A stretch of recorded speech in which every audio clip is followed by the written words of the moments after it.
Hi, Jerry Patron here, and bit of a different camera angle, a bit of a lighter video.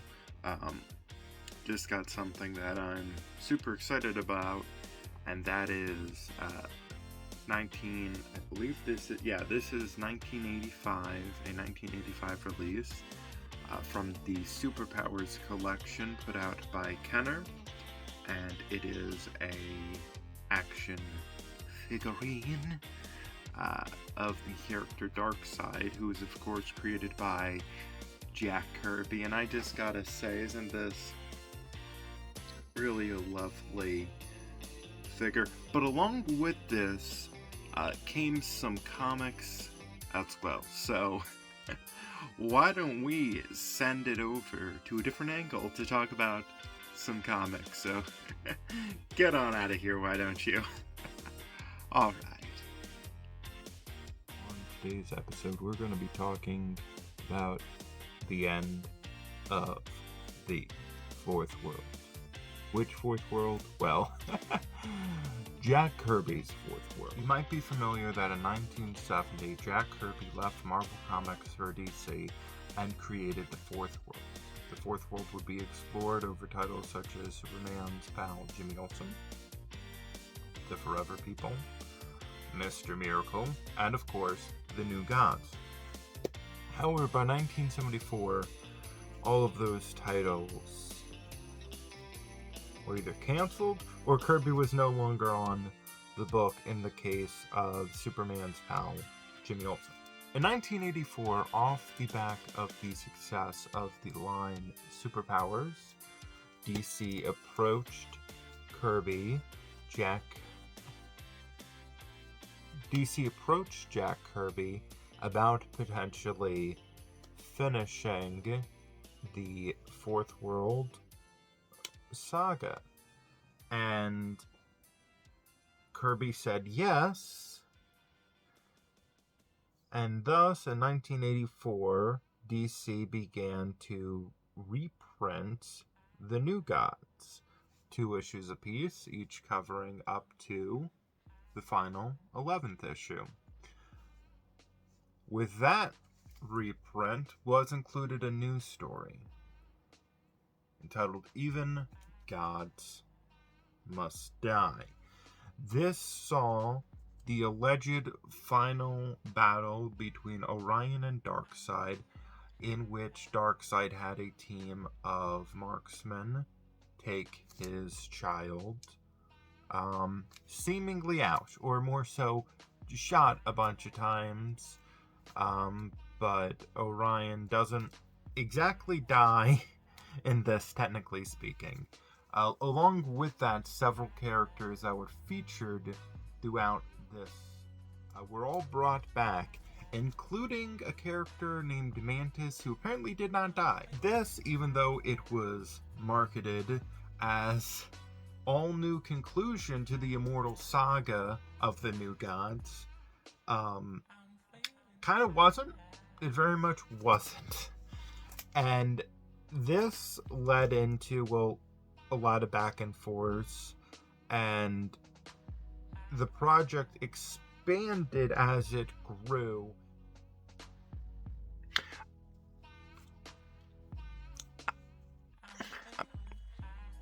I'm not even gonna say anything. There's not enough. If you want an ending, this isn't enough for an ending. If you want an ending, it'll need a lot more. And a lot more was given. Was it enough? Not exactly. And this resulted in 1985's The Hunger Dogs, the fourth in DC's line of graphic novel releases. This is a fairly substantial story. However, a lot of behind the scenes, a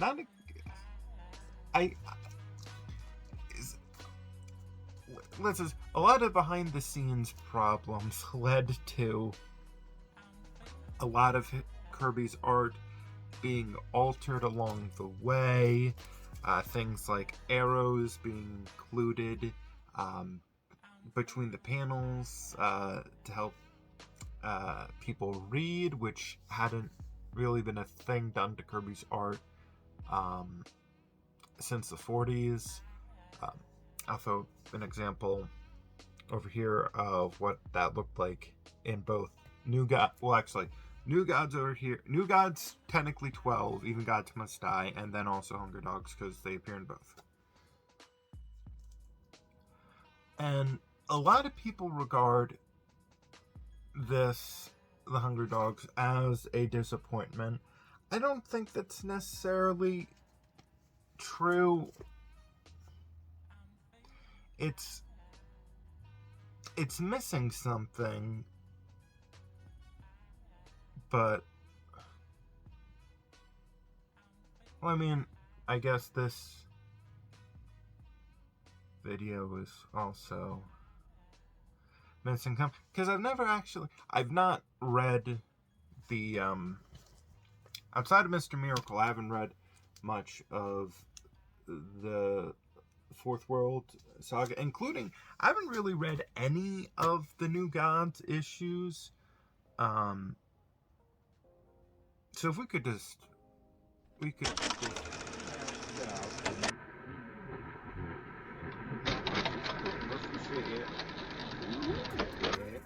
wait, no, all my stories. Episodes had a certain enthusiasm which helped sell the magazines, and of course essentially that was my job. My job, like any other artist, is to sell the magazine. It's business, and I knew that. Jack Kirby.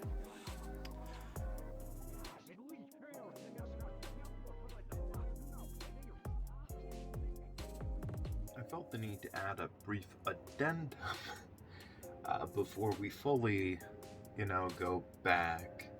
And that relates to the fact that the Superpowers line of comics had 3, I believe miniseries is a good way of categorizing them, but 3 releases, 3 batches that went out, and Jack Kirby was involved with the first 2, and Carmine Infantino, the person responsible for canceling the New Gods title in 1972, is the person who wrote the 3rd one. I'm less interested in the people who were actually involved in the series besides Jack Kirby, but their names will appear here, and I'm also just not good at this is not coming to me at this time. It's often not considered a part of the Fourth World, the 1984 Superpower series, which was plotted for the first 4 issues by Kirby and then written and drawn by Kirby for that 5th issue. It's one of his last big contributions to comics, and it's really one of the last major times that he would write Darkseid in his lifetime, but at the same time, it's for a toy tie-in comic, and it's not like the greatest story, but at the end of, in the single issue format, it does push readers to read Even Gods Must Die. It's not connected story-wise, really, but there is that connection. And then with the 2nd series that went from 85 to 86, which Kirby just drew and wasn't involved seemingly as much with the story of, that ends with Darkseid's one of many apparent deaths. And granted, once again, not particularly the most interesting, engaging story, and I will be returning to these. I will return to Superpowers and also, to Hunger Dogs and Even Gods Must Die. Alright. Yeah, I do find it very interesting that these series often get packaged in their own set of omnibuses. This particular release is the Jack Kirby Omnibus Volume 2. Currently, I believe the most recent printing you could find superpowers in an omnibus for is what is called the Jack Kirby Bronze Age Omnibus, which is just a giant scattershot inclusion of, outside of the Fourth World, here's a lot of what Kirby did for DC. Boom. I don't think Kamandi is in it, but you've got the Losers, you've got Sandman, a lot of really interesting stuff, but you also generally have superpowers, both 1 and 2, included in terms of volumes of it. Yeah, it's hard to describe. It would have helped if they went with a subtitle, you know?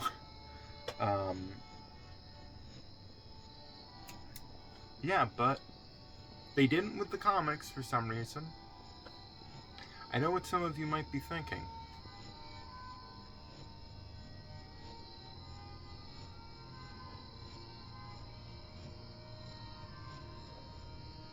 Actually, I have no idea what you're thinking. But let's continue the, I interrupted the thing. So we were sitting there trying to figure out how to do a great line of Superman, Batman, and Flash toys. And we started looking at villains in the DC universe. And they made a pretty mediocre toys, you know? The mix we had available at the time didn't include a lot of characters. Powerful. The Beast? Oh, we really needed this as a great villain. Who does great villains? Jack does great villains. Did he do any for us? Yeah, we got Darkseid. And maybe we can do it. But it needs a little work creatively. To figure out how to fit with that. How to make great toys out of it. Who can we get to do it? Well, why don't we get Jack? With that kind of management, a deal could be made on a humane level. Jack Kirby. What? Okay, fine. So, to talk about all of this requires some context. So, the Superpowers collection has its origins going back to, I think, 82 or 83. I think it's 82. I don't know the exacts on the years, but Kenner won a contract to produce a line, a bunch of things for DC over Mattel.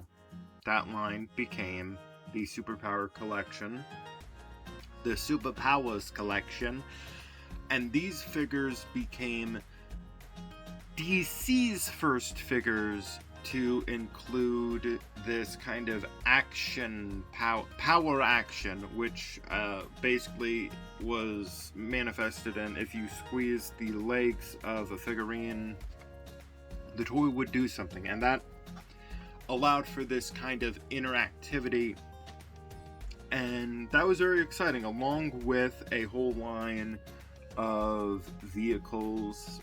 There also just were a lot of characters that were a part of this line.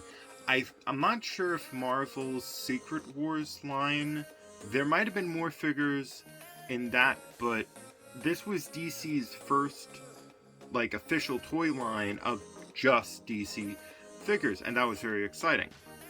Now, along with this came redesigns for a lot of Fourth World characters done by Jack Kirby himself, and those included characters like Steppenwolf, Kaale.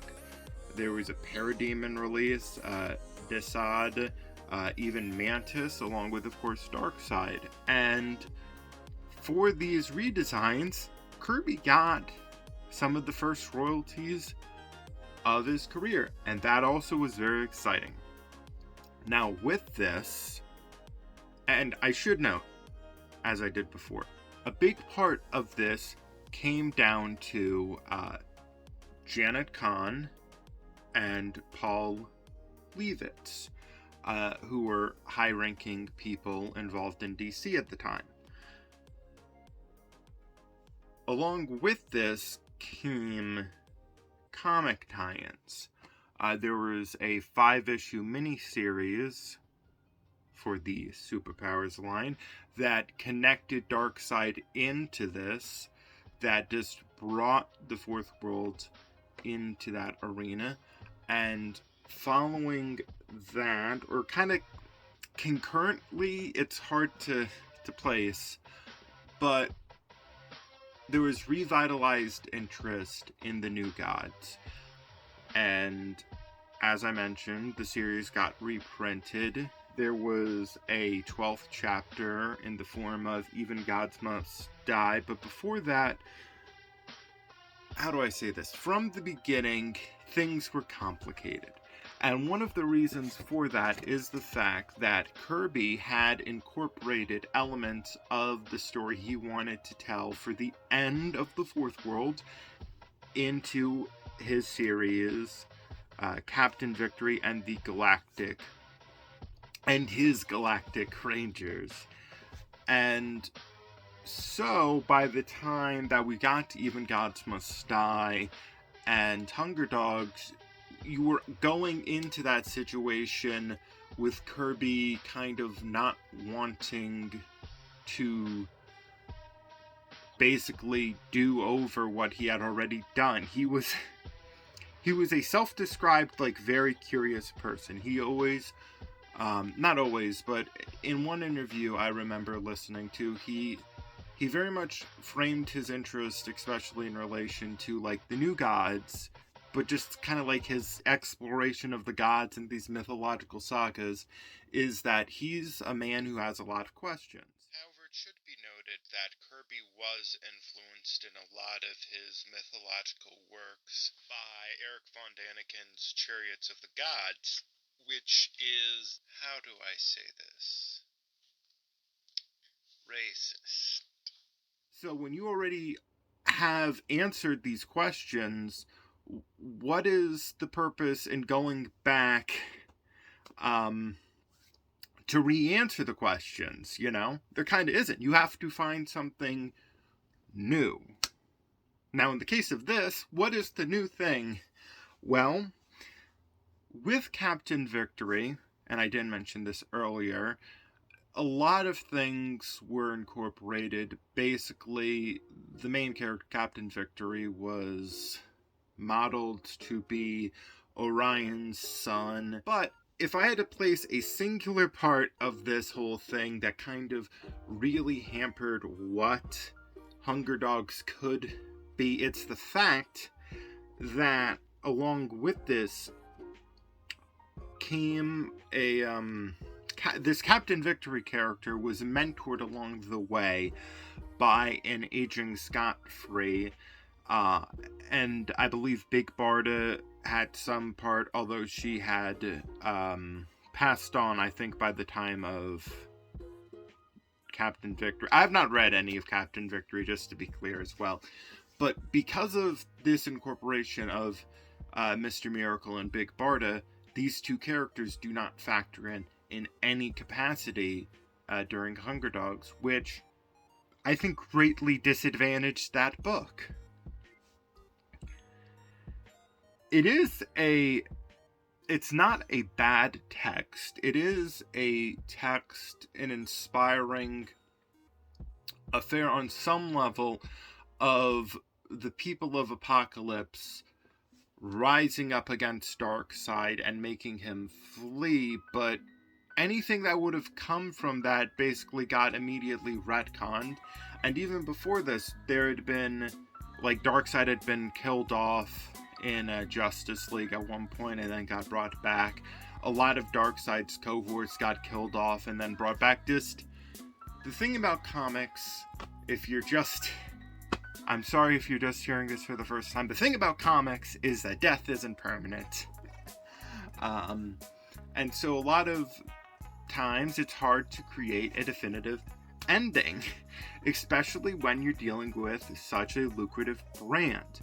And it's kind of a thing where you end up in this odd position of, hey, do you want to finish this thing that's making us a bunch of money and that we're making a bunch of products and that we're going to continue milking?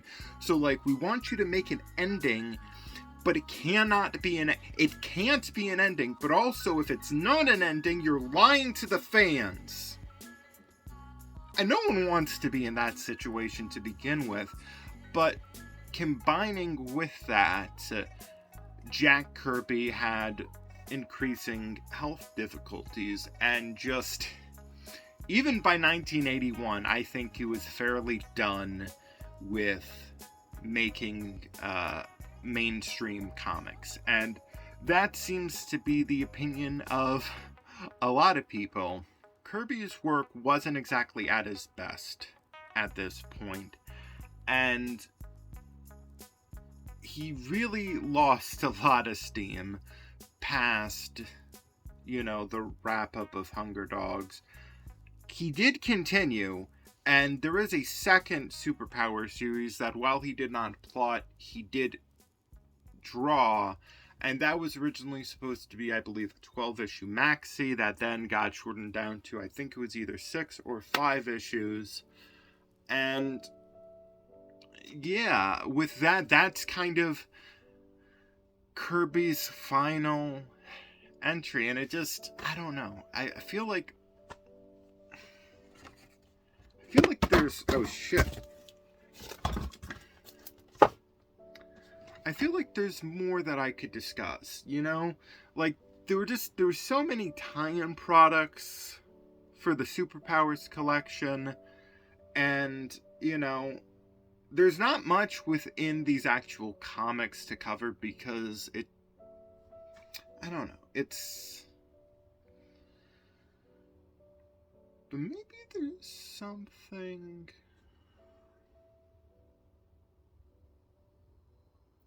I have to go and buy a windsock. The Superpowers collection explodes into battle. Oh no, parademons with a flash out on a limb, Superman's powers crippled by kryptonite, and a power action kick to boot. We'll save him? Who said that? It's Green Arrow, Dr. Fate, and Martian Manhunter, part of Kenner's Superpowers collection. This will help Superman? Figures with power action, each sold separately. Now, Lord Darkseid. Now, Calabash. How will Superman foil Darkseid's dirty deed? You decide. The ultimate evil, Darkseid, attacks. His horde of villains spread chaos and destruction. But now they face Earth's mightiest heroes. The Superpowers collection explodes into battle. What's this? Calabash captured? Now what? Paralyzed parademons? Who did this? Batman in the Delta Patrol 1. The Darkseid Destroyer ready to attack? Batteries not included. Vehicles and figures with power action each sold separately from Kenner's Superpowers collection. The Omega Ray ineffective? Attach pods. 3 against 1? How will the Delta Probe fight the Darkseid Destroyer? You decide. The new battleground for the Superpowers collection. Figures sold separately. Oh no, Darkseid with the upper hand. Wait, Superman with new recruits? Orion, Mr. Miracle, Samurai, Golden Pharaoh. Now ready, they go into battle. An ambush, terrible tear attacks. Orion turns ugly. Samurai turns the tables. Mr. Freeze stopping our heroes cold. Where's Superman? Right here. Who will win this fierce face-off? You decide.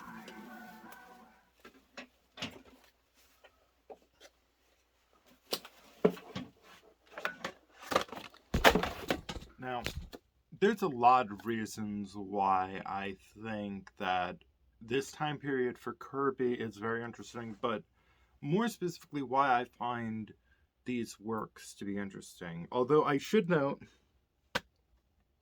Kirby himself, of course, only did a small number of redesigns with basically all of the kind of core looks of the line, the figures, the art on the box itself being more so modeled off of the official DC style. Jose Luis Garcia Lopez, who is a very, very good artist as well. But just in case anyone was confused, there are so many different ways of talking about this and kind of so many different things happening at once, because this is more so where Hunger Dogs and where Kirby's attempted end to the Fourth World connects with the Superpowers line, because there's just so many different connections. The reason that he's brought in to design the toys is, well, he made great villains. He specifically made some great villains with this specific thing because of this specific thing, and just for a lot of reasons, there's just, with the reprint happening at the same time, then just Kirby being involved with the Superpowers comic and like just really bringing that in, with the second Superpowers comic series being, you know, in some ways a sequel to Hunger Dogs, both a fitting and disappointing sequel. But in a lot of ways, I almost think of this as a study in disappointment, which isn't exactly the case. What I find most interesting, and I know I'm very scattered, but what I find most interesting is that in examining Kirby's like contributions to all of this, I think we get a good sense, or one could get a good sense of how Kirby operated as a creator. And also, of course, there's just, how do I say this? Considering the career of Kirby and how much he seemed to be screwed around, and you know, just there's so many examples of Kirby not necessarily having the greatest go of things. One example being the Joe Simon lawsuit in 1969. Kirby kind of compromising himself in certain regard. Anyway, doesn't matter. But it is nice to see Kirby getting compensated. And I know I've said this a lot, but it is one of the, if not the first time that Kirby got royalties, at least for the Fourth World series. And even though, you know, it's not like people picking this up aren't going to go like, oh yeah, Jack Kirby. Unless they know that Jack Kirby created the character, but you're not going to look at this art and necessarily think, that is Jack Kirby, or even this action figure and think, that is Jack Kirby. Perhaps a little bit more so than the Mego kind of action figure style, although I don't believe there was a Dark Side creation for that, although there have been re-releases that have gone back, and they even seem to be using like fairly similar artwork for these. But retro action DC superheroes, this design, although not exactly this design because it is a different figure, but there were also releases for re-releases of kind of like in the Mego style figures for the Super Friends cartoon. And that brings me to another interesting point. And I know I'm going from thing to thing to thing, but this is kind of just, I don't know. I can't help it. But hopefully neither can you. But an interesting thing is that in other countries there were releases from the Superpowers collection, and in some countries those releases were marketed basically under the name Super Friends. This release, I believe, is recreating a Argentinian Riddler release, but Super Amigos Collezione.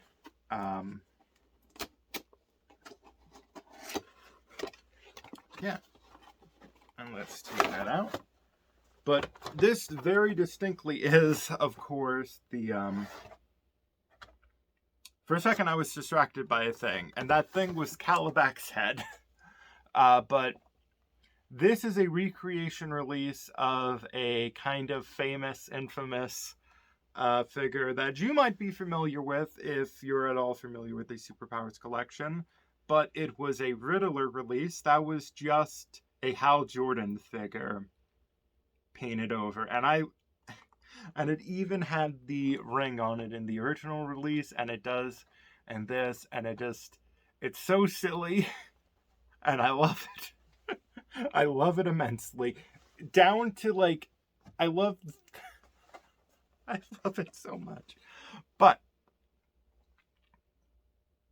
even more of an interesting thing is the line of superpowers, like, got re-released, basically. Like, how do I say this? There was a line called DC Universe that came out that this figure is a part of.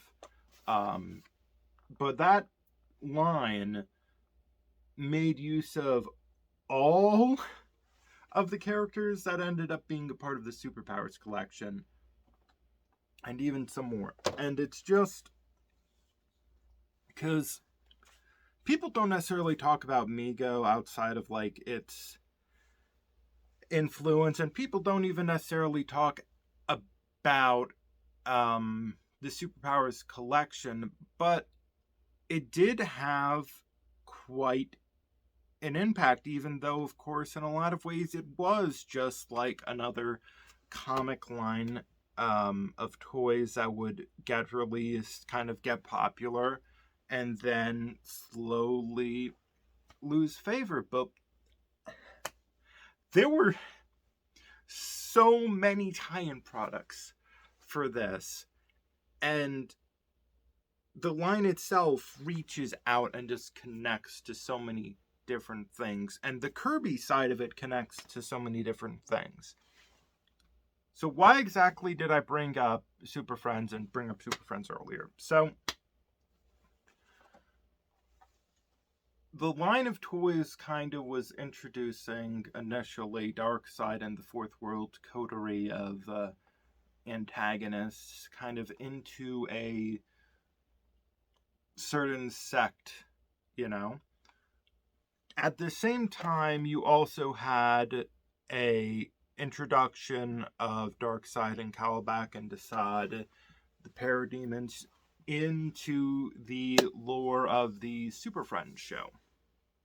And as that show went on, the last season of that show, you might not know this, was called the Superpowers team. Galactic, I think, Guardians. And for those seasons where Darkseid was the kind of like main baddie, I think that was that show at its best. And that kind of introduced Darkseid into the world of animation. And from there, I can draw, and it's not exactly, I don't feel that this necessarily needs to be where this video goes, but from Darkseid and the Fourth World's kind of emergence into the Super Friends show, then the Superpowers show, the Superpowers team show, you can then trace that to Darkseid's inclusion in the Superman animated series, where he kind of is like this kind of foundational element that brought everything together, as well as, of course, later on, the Justice League and Justice League Unlimited shows. I kind of need to take a breath.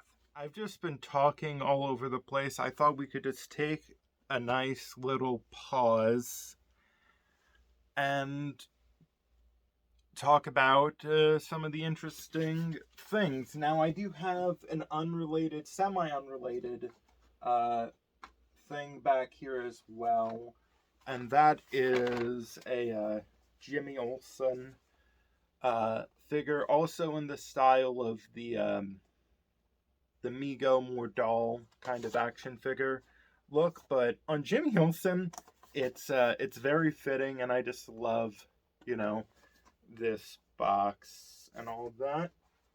But beyond that, back to Superpowers. There were like some interesting, you had a kids kind of set of book releases for the kids stuff line, see and read. So you had this VHS release that I own a copy of, and I really love the kind of like painted Darkseid on here. The Kaale isn't really doing it for me, but that Darkseid is simple but effective. I think Superman peed his pants, though. Oops. whoopsie doopsie. But beyond that, in the same kind of vein, you also had cassette releases of these, book to tape. Very obvious. But with that, see and read, or in this case, see, hear, and read, which is kind of exciting. This is a 7-inch, The Battle for Apocalypse. Now, granted, these are more on the level of Super Friends, even though it is a Superpowers release, than it is, it's for kids, it's not, don't go looking into these things, for, this is very much not Jack Kirby level, although, of course, some of the Jack Kirby stuff, anyway.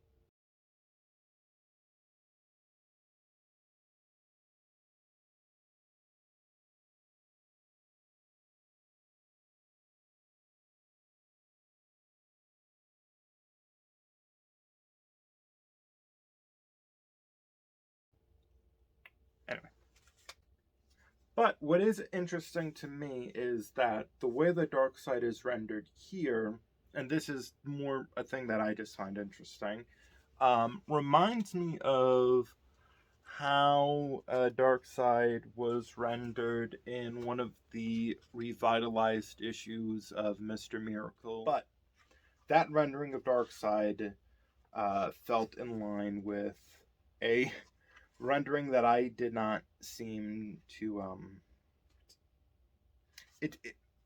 I put a photo up, but you'll see. But yeah, there's simple things like 3D stickers, stain a sticker, a variety of things, including a vinyl release that at some point I might still look into, but I do not currently have.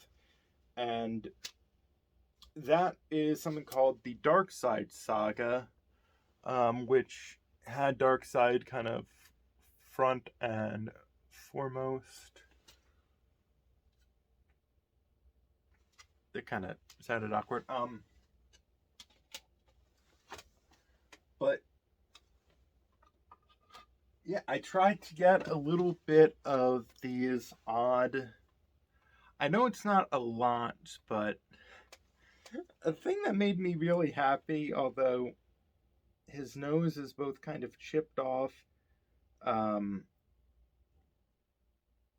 like it's partially still there, but it's also partially, I think someone stole Darkseid's nose, but there was for Burger King, I'm pretty sure this is Burger King, in it says 1988 on here, cup holders, and they would have these two holes that you would put a kind of really thin plastic thing that would hold onto a cup, and then you'd put your soft drink of choice inside of there.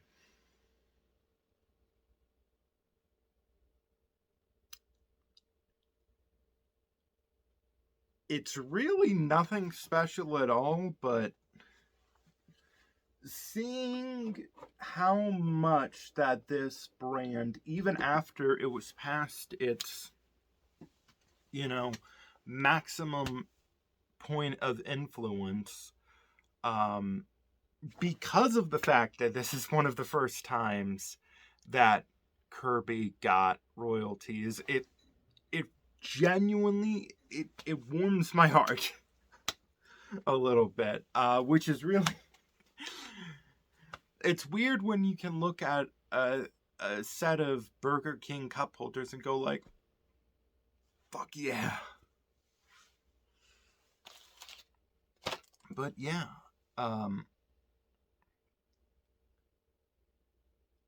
Doing this video, it gave me an opportunity to finally dig into the Fourth World, to read the Fourth World, and I'd always been interested in the Hunger Dogs because I had one of the first things that I bought in relation to Jack Kirby, which it's funny that this is the one thing that I don't actually have over here. Excuse me one second. Although I do want to note, if you are looking for a story like The Hunger Dogs or even God's Most, if you were looking for a story that could be described as the end of the Fourth World, there's a few things that I would recommend. None of them are quite that, but Final Crisis and the surrounding stories, although more so just Morrison's writing, less so Death of the New Gods by Jim Starlin, which was like a part of it. It's not my favorite story, but narratively I think it works in a lot of ways, Final Crisis specifically, better than The Hunger Dogs. Primarily because, much like The Hunger Dogs, the final battle between Orion and Darkseid kind of isn't, minor spoilers for this, but, you know, one of the opening incidents, if not the opening incident, is, I believe, not but one of the first things that happens in here is, not Darkseid, Orion dying, in some form. But what I think is the best iteration of this idea for a story, and I think also a key example of why The Hunger Dogs failed, as mentioned earlier, is Tom King's Mr. Miracle series.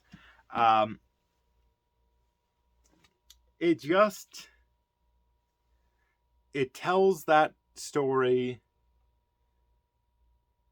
It tells the kind of father-son battling each other story, just from both the Orion and Darkseid direction, but also just, how do I say this? When you just focus on Orion versus Darkseid, you forget how Highfather, Mr. Miracle, you kind of forget so many other aspects that are at play. And the fact that, like, even though the, people of New Genesis are largely better, that Orion's kind of a dick. None of this is at all meant to be a review. It's more supposed to establish and transmit a tone, a feeling. Sometimes you get so excited about a thing that you end up missing things. And I'm both embracing my disorganized kind of neurodivergentness with this video, and also leaning into a kind of tone that I want to communicate to you about how I feel from, this time period. Let's go and get the thing.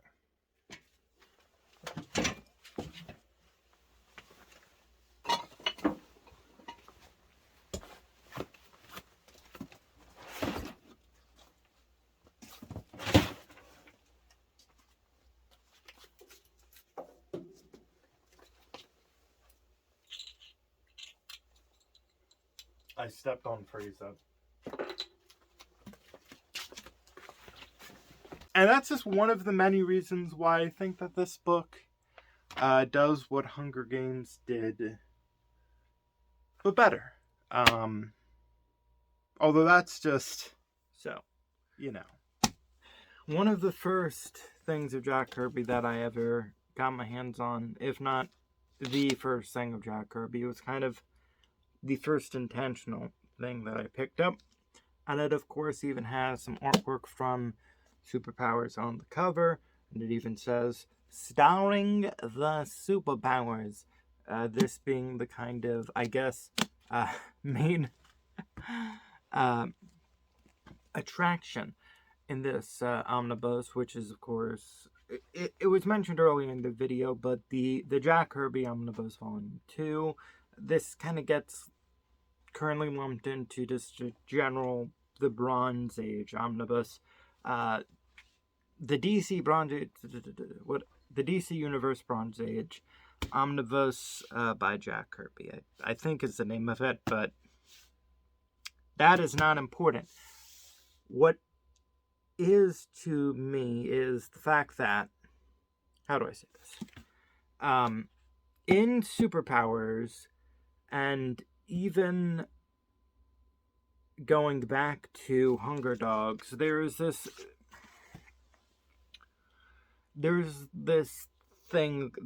root idea that, how do I say this?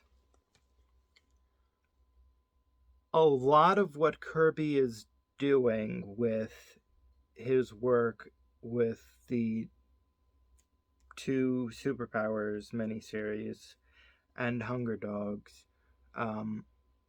outside of advancing the story of the Fourth World forward a bit somewhat, most importantly, what he's doing is, granted, I don't think this is necessarily something that he set out to do originally, but he's bringing a lot of things in. He's connecting a lot of dots, and what he's doing is kind of connecting not only from his Fourth World, you know, into the future, into the mainstream of DC continuity. Well, not continuity. Into kind of like, how do I say? He's both... What he's doing is he is connecting back to a story that was done in Legion of Superheroes, which brought out, and that was done, written by, or at least maybe even co-plotted, I forgot. But Paul Levitz was involved with the story of the Great Darkness saga, which is set in the, I think, 30th or 31st century. And Darkseid is revealed to be the big one behind the scenes, and he is still alive. In that story, I believe there's an element involving Orion and Highfather existing in cloned bodies, something to that effect. I have not read any of the issues, but this then gets incorporated in Captain Victory and the Galactic Rangers. Even from the beginning, there's this concept from issue 1 in the series of this idea of cloned bodies, of the hero being on, I think, his last, but it's this kind of interesting concept. And then with these later Kirby works, what do we have? How do you bring back Kaale back even though he's dead? How do you bring back Desaad? Make him clones. Except, you know, it's a different kind of thing, but there is this interesting, once again, kind of aspect that's threading everything together and not necessarily ending the Fourth World, because how can one, you know, it's how can, it feels like an unanswerable question.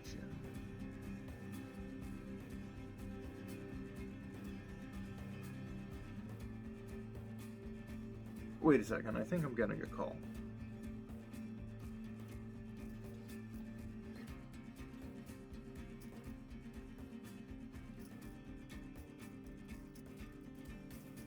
Oh, hey, y'all.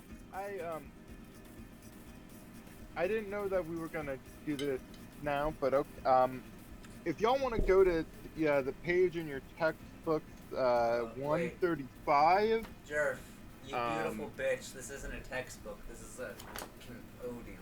So if you go on 135, anything can be a textbook, okay? Okay, you're I right. I have had several professors sell me books that they have written. Are you calling them liars? Yes. Doesn't something? I didn't write this. Doesn't I'm sorry, it what were usually you need to saying, be like I don't know, for it to be in a classroom? If it's not like a literature class, it usually needs to be like some sort of peer review. Yeah, True. am I not your peer? Am I not your peer? You are our peer. What the fuck is so but- funny? Wait, when you say peer Last- to Mal, do you mean in the academic sense or in the camaraderie sense? Because I feel like those are two different answers. What's the Am because I of- not an academic? No, you are an academic. You're just a different type of academic. You're a communications major. Mel's a humanities major. Those are like two slightly separate things. You're in the same area. It's basically the same thing. I mean, you're right, but you get what I'm saying though? Where you're in the same room, but there are people who are way closer to both of you. And do you know what's also in the same room? Your textbook. Old gods and And new. in your textbook, companion you'll to find Jack page Kirby's work. 135. Are you talking about the Jerry Conway quote? Yeah, so over in Conway's corner. Now, what Wait. you may have heard, okay, is that. So Jerry Conway is kind of the writer that took over for Jack Kirby, not in the immediate aftermath, but is responsible for the first issue special Return of the New Gods that then went into a revived Return of the New Gods title that picked up with the same numbering,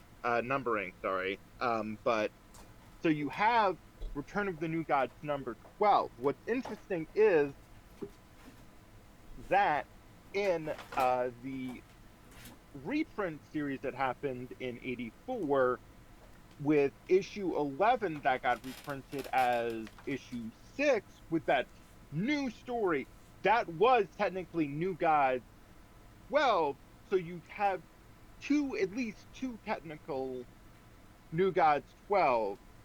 But what's more interesting is that Kirby largely, especially when it came to Orion's new costume, which he got a costume that was more in line with Light Ray, he basically threw it out. So what we're gonna now do is close up our textbook and throw it I already as did that. far as we can. Now I'm Oh. gonna need you to see. I'm gonna need to see some throws. I'm Okay, gonna need. fine. Okay, that's some hot audio act. So, what have we learned? Well, I think that it's kind of it's impossible to not talk about another key important factor. Now, Wait. the can I say action something figures that I are perhaps. I learned something. Yeah? I learned that my resting native face makes it look like I'm angry at the person who's talking. Because I was just the entire time that you were talking, but I wasn't doing anything, I'm just That's I understand. But you know what you can do. So this is it's a key part, and I think for the first eighth of the video, which is kind of where we're at right now. So in this comic, this little comic, it gives you instructions to how to join the official Superpowers fan club and a charter membership. So what I was thinking is that I would copy this and then send one in for each of us. Yeah. Or at least for both of you, because I already sent mine in. I'm still kind of waiting to hear back further, but I'm pretty sure they're gonna get back to me. Is it But still yeah, a I thing? should. Are there any? Do you have any requests for your figures from this? Because it's because look at the savings. Subscribe to any one, only $6. Regularly $9. Save $3. That's $3. So That's is a this- Okay. third. Now, And it says the offer has expired, but I'm pretty sure that we can work something out with them. I'm pretty sure we can make a deal. I've read Art of the Deal, and I know. Yeah, I You've mean, read like, Donald Trump's book? No, I haven't. I've made deals with them before because I am from New Jersey, unlike Mal. And how from else Missouri. would I have been able to get this? Okay, Now, if I'm not in the fan club. Now, which Superpowers series is that? Because if I could get from Superpowers 3, like this comic, I don't know if they even made this toy. I want Mr. So this Freeze. is. That's just frozen Lex So Luthor. let me double check. I'm pretty sure Mr. Freeze might have been either part of the third line or the I'm pretty sure he was a part of the third line. It's not legal to snort your prescription drugs unless they tell you in the prescription that you can snort them. But to answer your question, what? That was gonna be a smooth cut, and you two fucks, you ruined it. This reproduction, I'm pretty sure that the third line did include a Mr. Freeze. I don't 100%. I do have a shot, and it might have been included, but I don't, because things like Orion and Mr. Miracle, those figures are hard to, like, Darkseid is also hard to find, but like the Orion figure especially is like I know the Orion figure is like several $100.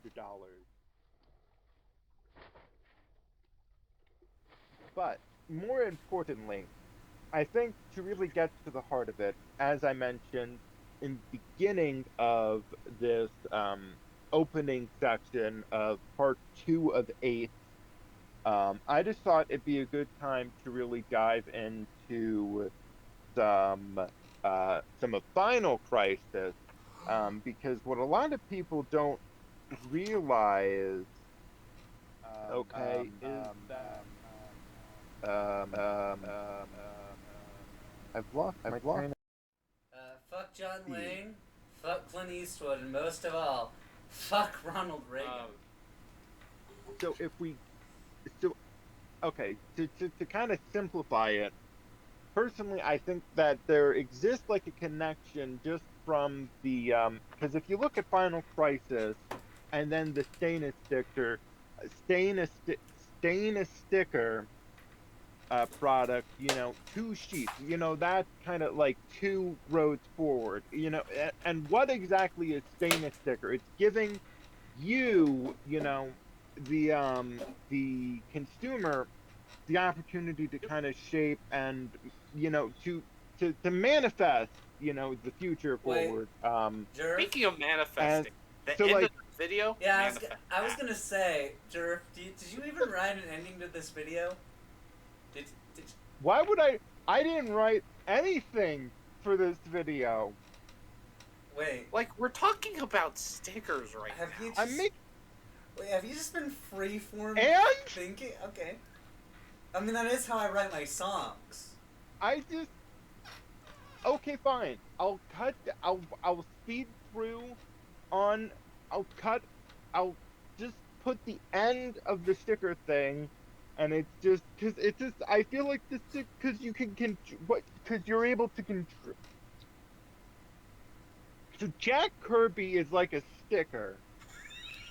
Is dead? Wow, that is. Okay. And therefore an object? Okay, so it's philosophy. So it's like it's symbols, okay, and it's abstract concepts, and what Kirby did was he dealt with these abstract kind of concepts, and like what Final Crisis is doing is abstracting the abstraction in like more of like a way where it's like a straightforward thing, while at the same time it's being abstracted even further, so it gets into this kind of like spiralized thing, and before you even realize it, you're getting shot out of a gun fired by Batman. Sounds fake. I mean, I mean, Mal, have you read Final Crisis? yeah, I have. I need to reread it. And you know what I can do? Maybe you I can do go that. and do that instead of telling me to end this video. Or you could end the video. I can You do bitch! You can do both. Like, if I could get to the first page. Cool. Shadow and Light. I can't pay attention to any one thing at a time to read anything. So the joke's on you. I'm still here. Is your sleep paralysis demon telling you to end this video? Okay, fine. If you think about an ending of the series, you know, because we do have the superpowers line of toys, and there was also, I forgot which one came out first. I do think that the Secret Wars line of toys came out first, but I forget which on the comic side came out first. But and because the superpowers brand existed even before, and there was even like Super Friends comics, so like there's many different roads to go down, but to keep it simple, when thinking about this video and in terms of an end, what comes to brief mind is, of course, Marvel superheroes Secret Wars, okay? So there it is. This feels like a new tangent. Jer, if you're trying to keep this simple, but this feels like MGS5. Cover. So there's a variant cover for the Jonathan Hickman series called Secret Wars. That was a different series than the one by Jim Shooter. But what's interesting is that Daredevil's first ever like kind of like classic action figure in the way that we think of him came out because of the series, but he wasn't in it at all. And in a way, when we think about an ending to this video, okay, what is an ending? Okay, MGS5? Finish. Conclusion. It's Daredevil. The man without fear. Exactly. Insert the clip from the HBO AIDS thing here. Gladiator. Daredevil. You can't, like, there isn't like an ending. But like, we're just gonna be doing this for forever. This New is Genesis the gets blown up, then New Genesis, and then it comes back. New Genesis prospers, apocalypse. So this is the podcast is ruined. now. New Genesis gets blown up, and it's just we keep doing this. What's booking my comics? I don't. My Kirby.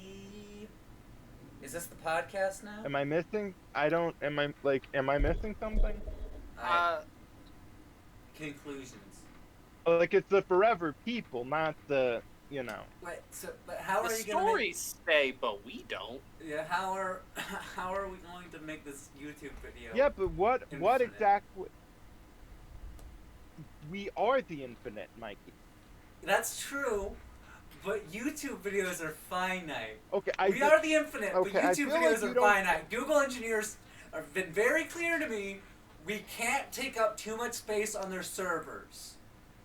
They either address the micromark or end the video. What the fuck is a micromark? Do you even know? What even is a micromark? Oh my god, you don't even know what a micromark is. My textbook is over there. You had me throw it. This has been. Look, can I talk? Yeah. I don't know. It's very stressful. I feel very constricted. Okay, I'm pulling my hair out. Okay, I need to take my hat off. Oh hey, you wonderful nerd.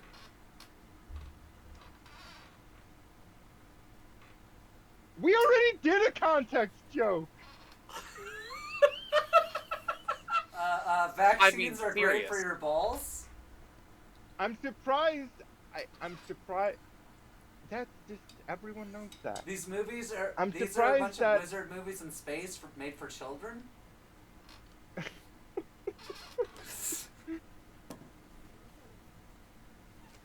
whiskey.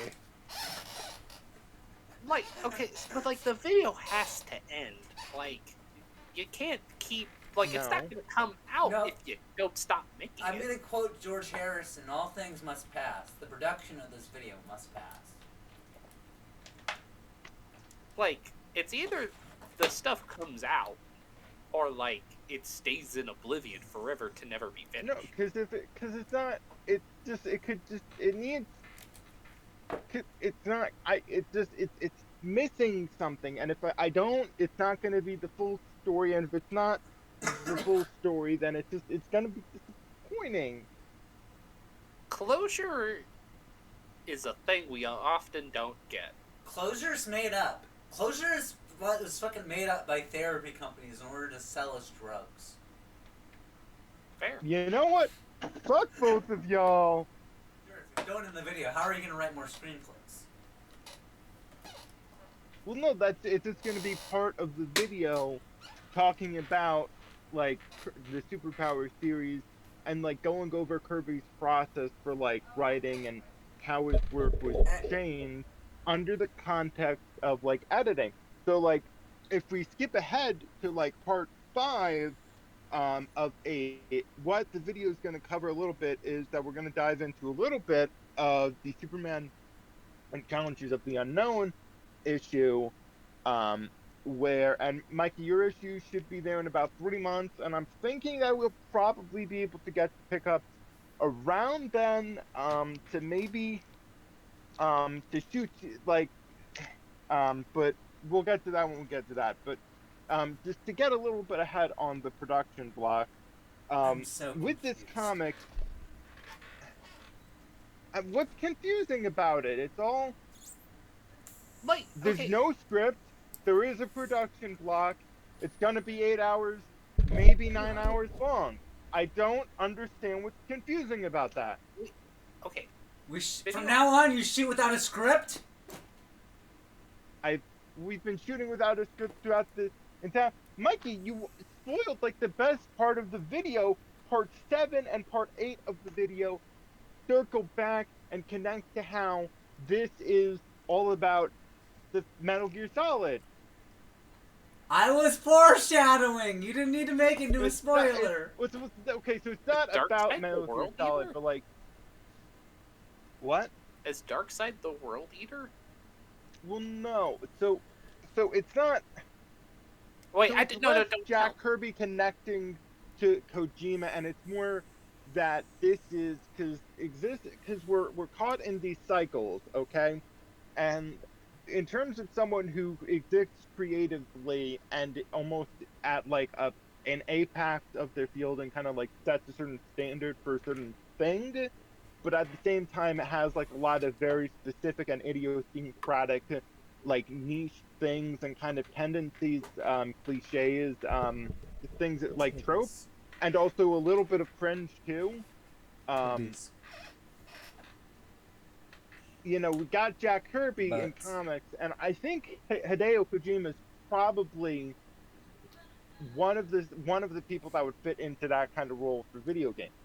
But what Metal Gear Solid 5, the Ground Zeroes, and the Phantom Pain is, it's not exactly that idea done right completely, because there's still problems, you know. But like it's a manifestation. I need to eat. We need to finish this. I can't.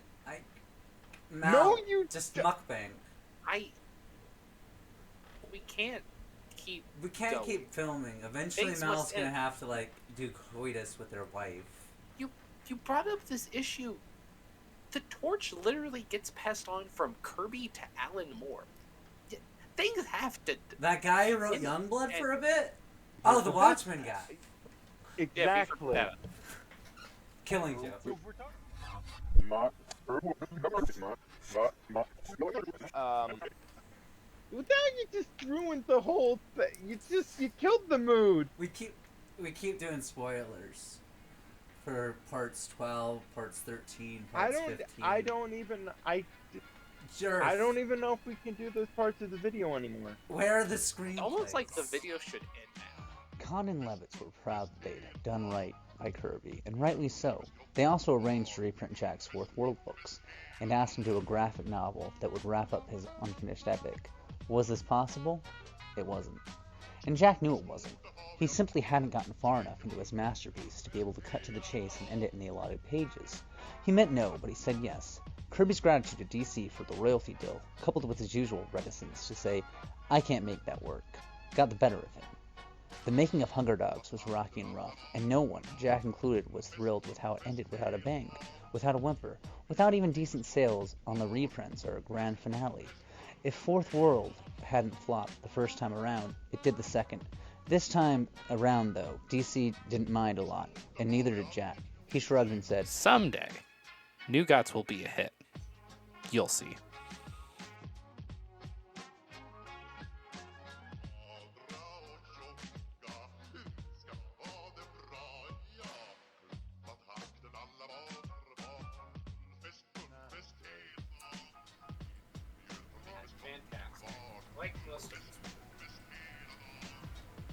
So if you'll turn to your...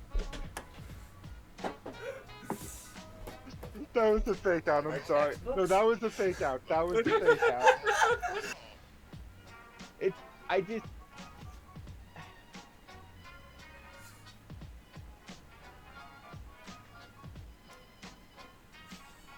Okay. He can't afford Journey. Streetlights, people. Daredevil.